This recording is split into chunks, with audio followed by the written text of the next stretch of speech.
Hey there, everybody. Shell Brodnax here with another episode of Stager Talk.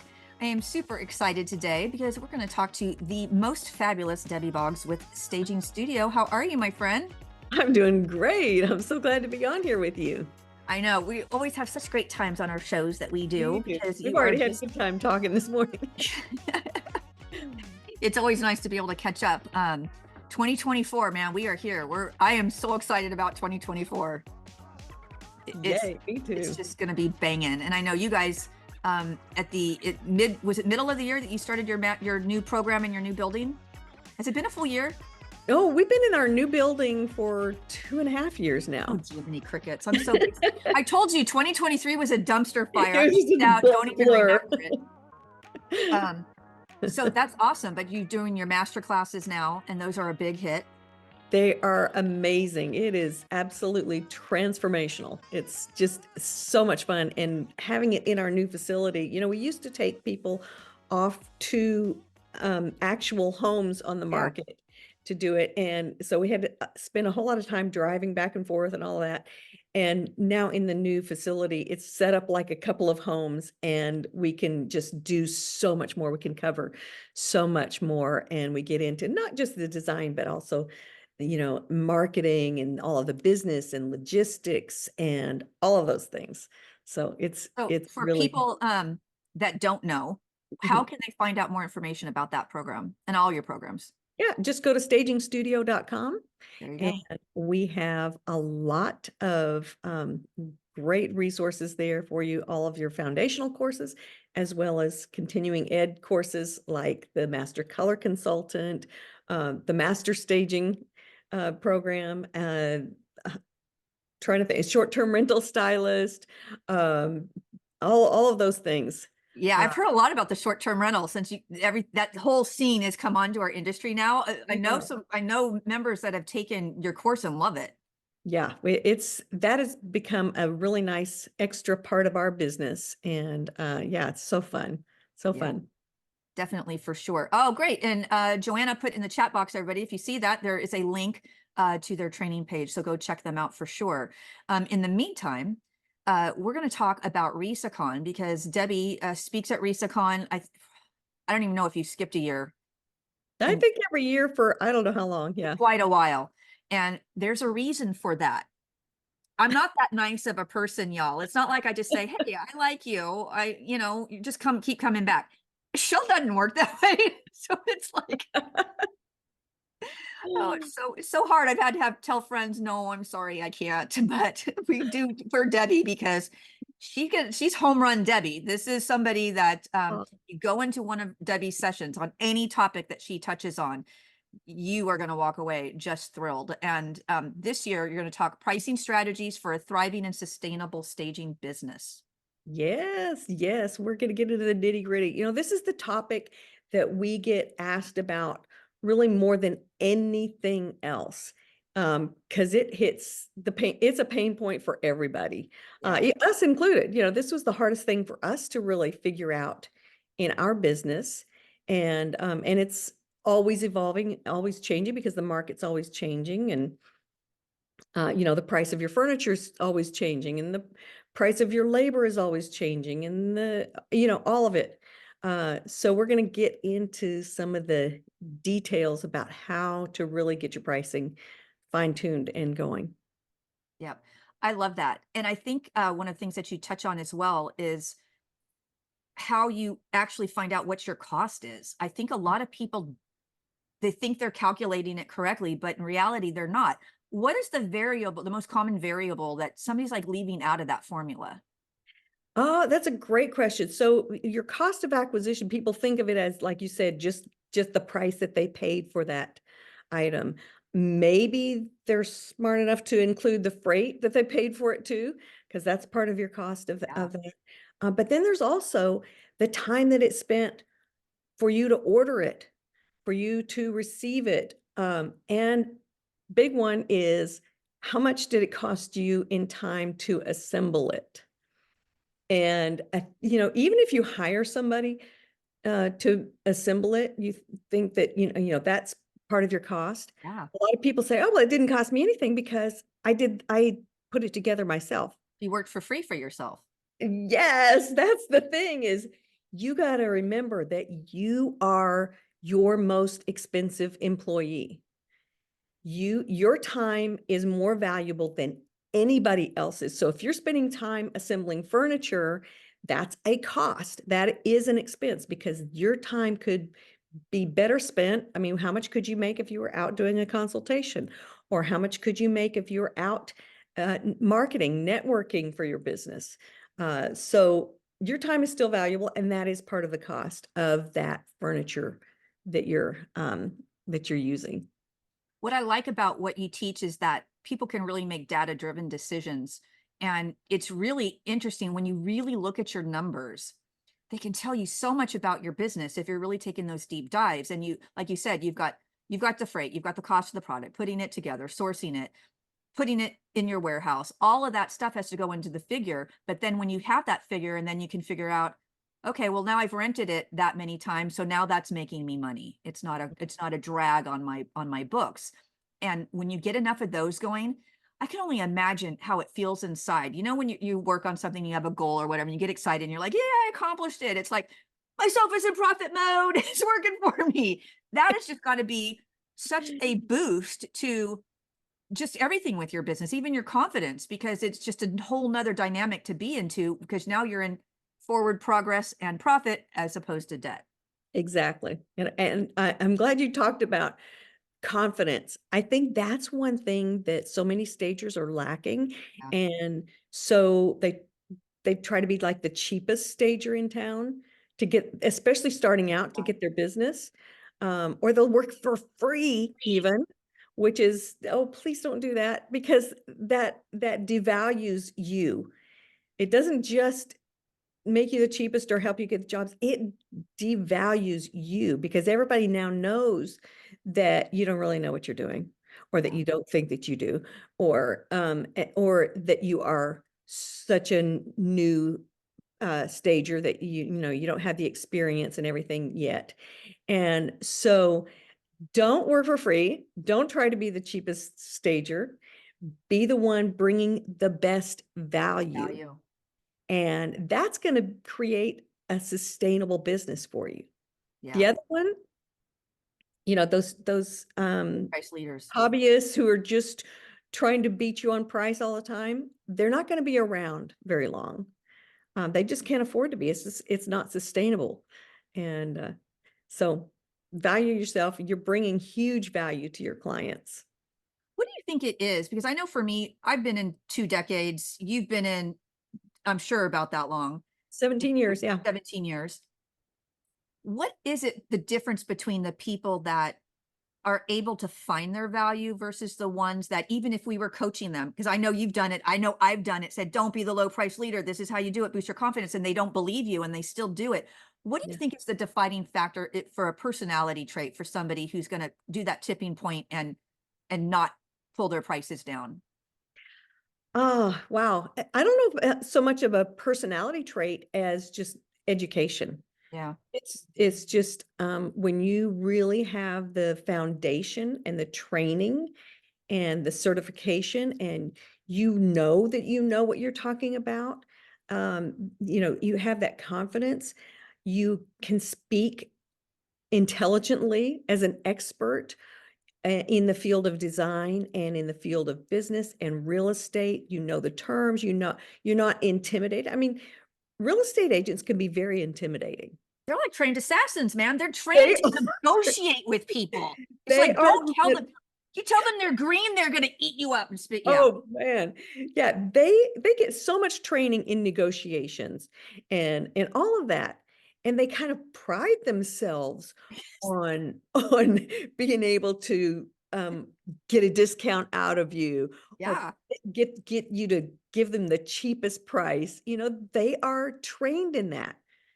That is literally what they do. And so they can be very intimidating. Yes.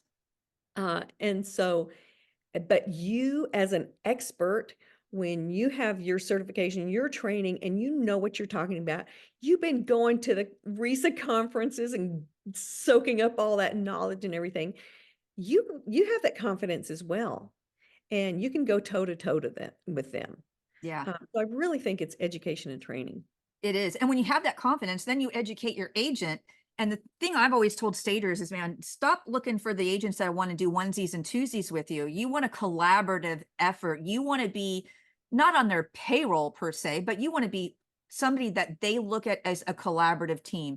It's like when you go out and you see these shows on, I love Jeff Lewis. I've been obsessed with him for decades. Um, I knew him in the flipping out days. Now he's a lot better. He's medicated. We love his growth. But what I'm saying about him is he has team members, you know, and he has people that he works with on a regular. He has regular gardeners that he works with and landscapers and tree people that he buys from. And they're an extension of his team. And that's what you want to become, is you want to find those agents that have the mindset that they want to work in a collaborative environment. And then you come and fill that spot. Exactly. And then they become your sales force for you. Yes. You know, we don't have to do that much marketing because it's really the agents that we work with that are bringing the clients to us. And when they, as a third party, are recommending us, then of course the homeowner is going to go with us, because that's who their agent, who they trust, is recommending. Yep. And their agent, who they trust and who has a lot of experience, is recommending staging because we've educated them and because they've seen the results. And so, yeah, the agents are your sales force for you. Yep. I love it. And you have a really good relationship. They're going to give you business hand over fist. I Yeah. mean, I know stagers, as you know, stagers that they work with their A-list clients, and they're giving them just about every single listing, at least at the very bare minimum, a consultation to get them in the door. Exactly. But I agree with you. When your agent really believes in you and then they can sell you to them, to their client, it makes it so much easier when you come in. Even if you were brought in on a consultation basis first, if the agent is praising you and it works into a full staging, man, that's just easy peasy when you have that relationship. Mhm. And with your pricing strategies, so you have formulas, I know, that you Yeah. use. Yeah. Um, can we tell everybody a little bit about, not telling them exactly what everything is and how to do it on this call, because we want you to do it in the session, but just a little bit about your concept on formulas and how you kind of formulate them and put them together. Yeah. So it has to be tied back to, as you said, your cost of acquisition, your hard costs. But you know, I think so many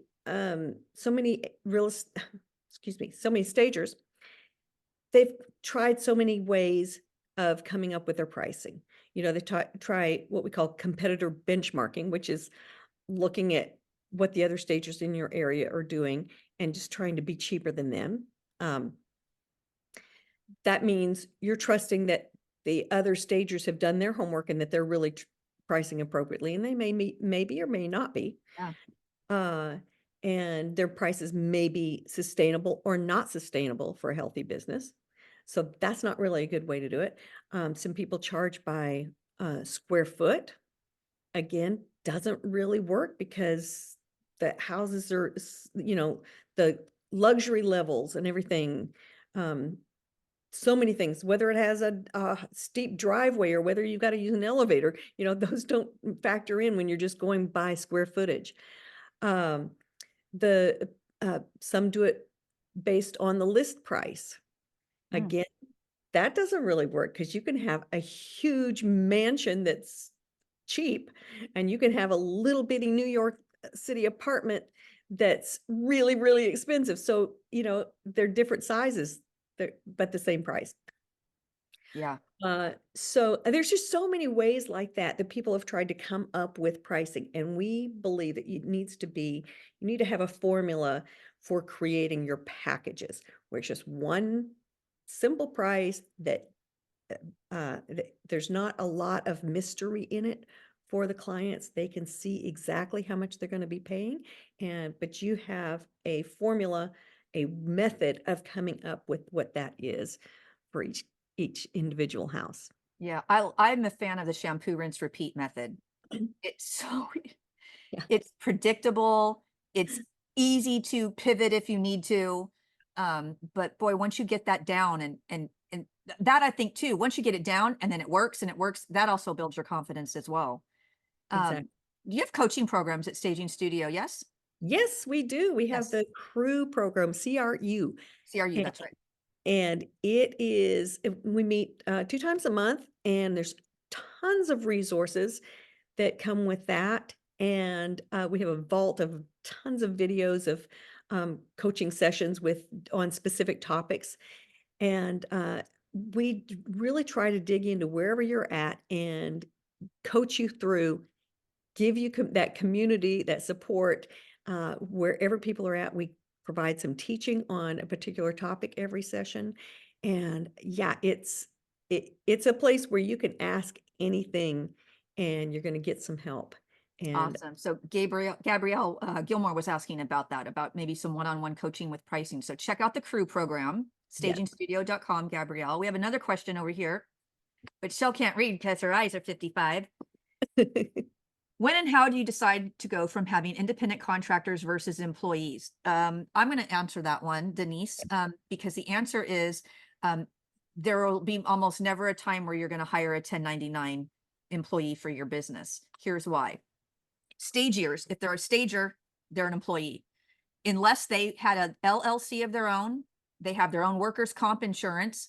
And if they did multiple jobs for other companies, then you may have a case where they could be a 1099, but there's also rules in place because it's the same type of work. So the difference would be is if you were hiring a bookkeeper and they have their LLC and they service many different clients and they're offering you bookkeeping services, which is not staging services. So that's a legitimate 1099. Anyone else that's a stager, assistants, warehouse workers, anything along those lines, marketing people, any in-house stuff, those are all going to be W-2s. Here's why, is because there's laws about it. Number one, you can't have free labor when you can't have volunteers work for you when you're a for-profit company, number one. And number two, people have the rights to be able to have an employee, to be able to have the benefits, to be able to have, the Social Security taken out and all those things. And what ends up happening is the IRS will deem people as trying to avoid paying payroll taxes. And that's why they want to pay them as a 1099. The penalties would likely take out any small business if you get caught doing it. So they're going to charge you the back payroll taxes. You're gonna have to put into the employee Social Security, all fines, you name it. It's just a big mess. So in short, unless it's somebody that's not offering the same service for you, like a bookkeeper, they're a W-2. It's such a drag to pay payroll taxes. But one thing I know, I think Debbie, you'll probably agree with this. It is the scariest thing in the world, is it not, to start bringing on your first employees? Oh my gosh, yes, it's so scary. But now it would be scary to lose them. Exactly. That's where you want to be, because I remember in the beginning when you're first looking at bringing someone on, you're like, how do I afford? It's one thing to afford the salary, but now I got to do taxes and all this on top of it. Somehow it all works out. It does. It's just magic the way that it works. You do it well, you hire well, and you definitely want to get to the point where you don't want to lose them. That's a good place to be. Yes.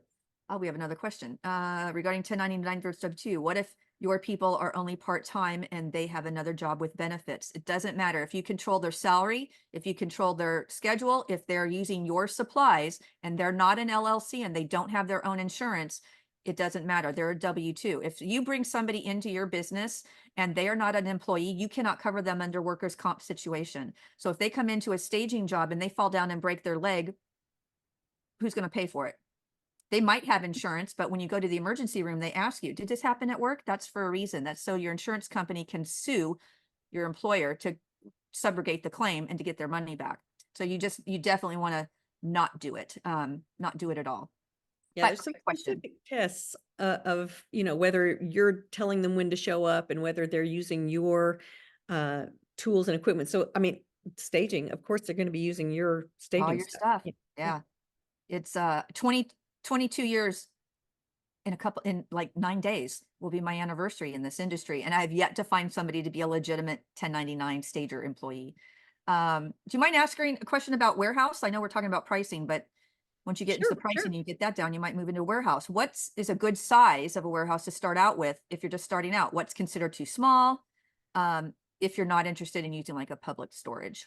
Oh my goodness. Okay. So, most stagers start out working out of their garage, and then maybe they start adding some storage units. Always go bigger than you think you're going to need. It's amazing how fast you will grow. And if you're looking for a warehouse, I would look for one with a dock that had, so that you can receive uh, shipments of all of the goodies that you're going to buy. Um, but I would really look for something that's flexible because, like I said, you will grow so much faster than you can imagine. This is a booming industry. It is got huge growth potential. And so you're going to need more than you think. Look for high ceilings so you can go Build vertically up. Yep. with your stuff. We have things 3 levels high. Um, so I would look for something at least 12 feet high, ceiling height.